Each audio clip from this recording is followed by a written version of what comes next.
Hello students, तो चलिए आज हम लोग शुरू करते हैं क्लास 9 के एक्सरसाइज 1.3 का क्वेश्चन नंबर 2, जो कि है you know that 1/7 is equals to 0.142857 bar. मतलब कि 142857 जो है वो बार बार रिपीट हो रहा है।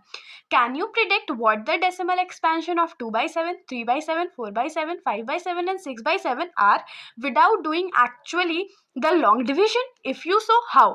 तो इस क्वेश्चन में क्या बोला गया है कि हम लोग को 1/7 का जो वैल्यू है डेसिमल्स में वो दे दिया गया है, और उसके बाद हम लोग को बोला गया है कि क्या इस डेसिमल नंबर को देख करके हम लोग 2/7, 3/7, 4/7, 5/7 और 6/7 का वैल्यू प्रिडिक्ट कर सकते हैं, और हम लोग को इसमें लॉन्ग डिवीजन मेथड नहीं यूज करना है। तो ये क्वेश्चन आप लोग को देखने में थोड़ा कंफ्यूजिंग जरूर लग रहा होगा, लेकिन ये क्वेश्चन एक्चुअली में बहुत ईजी है, मतलब सिंपलेस्ट क्वेश्चन है। तो देखिए इसको हम लोग सॉल्व कैसे करेंगे। तो 1/7 जो है उसका वैल्यू हम लोग को कितना दिया हुआ था, 0.142857 बार। मतलब ये बार बार रिपीट कर रहा है। 1/7 तो दे दिया है, 2/7 का बोला गया ना। 2/7 का वैल्यू कैसे निकालेंगे, तो हम लोग इसको लिख सकते हैं ना 2 इंटू 1/7। 2/7 को हम लोग हमेशा क्या लिख सकते हैं, 2 इंटू 1/7, क्योंकि इसको तो मल्टीप्लाई ऊपर ही होना है बाद में। तो 2 1 ज़ा 2 और नीचे 7, तो 2/7 वो इक्वल हो गया। अब देखिए क्योंकि लेफ्ट हैंड साइड में हमने 2 मल्टीप्लाई किया है, या इसको आप लोग ऐसे समझ सकते हैं 2 को रहने देते हैं, और 1.7 का वैल्यू तो है हमारे पास, तो 1.7 का वैल्यू हम लोग लिख लेते हैं 0.142857 बार। अब सिंपली इसको क्या करते हैं, हम लोग मल्टीप्लाई कर देते हैं। तो इसको मल्टीप्लाई करने के बाद हमारा आंसर आ जाएगा 0.285714 बार। तो होप सो कि यहाँ पर आप लोगों को समझ में आया होगा। अगर समझ में नहीं आया तो आप लोग कमेंट सेक्शन में अपने डाउट्स को क्लियर करवा सकते हैं। और देखिए यहाँ पर तो हमने लॉन्ग डिवीजन मेथड यूज भी नहीं किया, क्वेश्चन का भी हो गया, हमारा सॉल्यूशन भी इजी हो गया। अब आ जाते हैं हम लोग 3/7 के वैल्यू पे। तो 3/7 के वैल्यू को भी हम लोग सेम निकाल सकते हैं, 3 इंटू 1/7।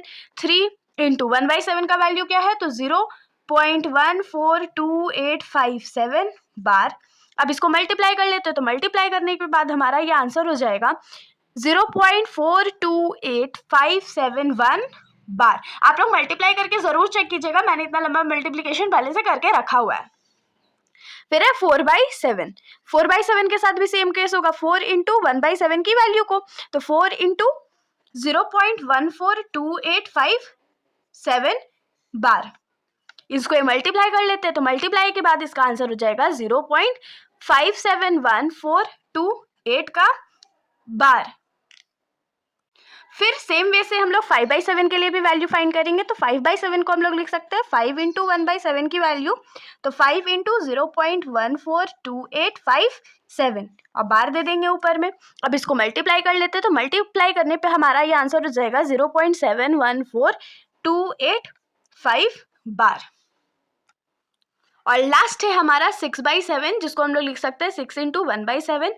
6 इंटू 1/7 की वैल्यू हमारे पास है 0.142857, और इसको मल्टीप्लाई कर लेते हैं।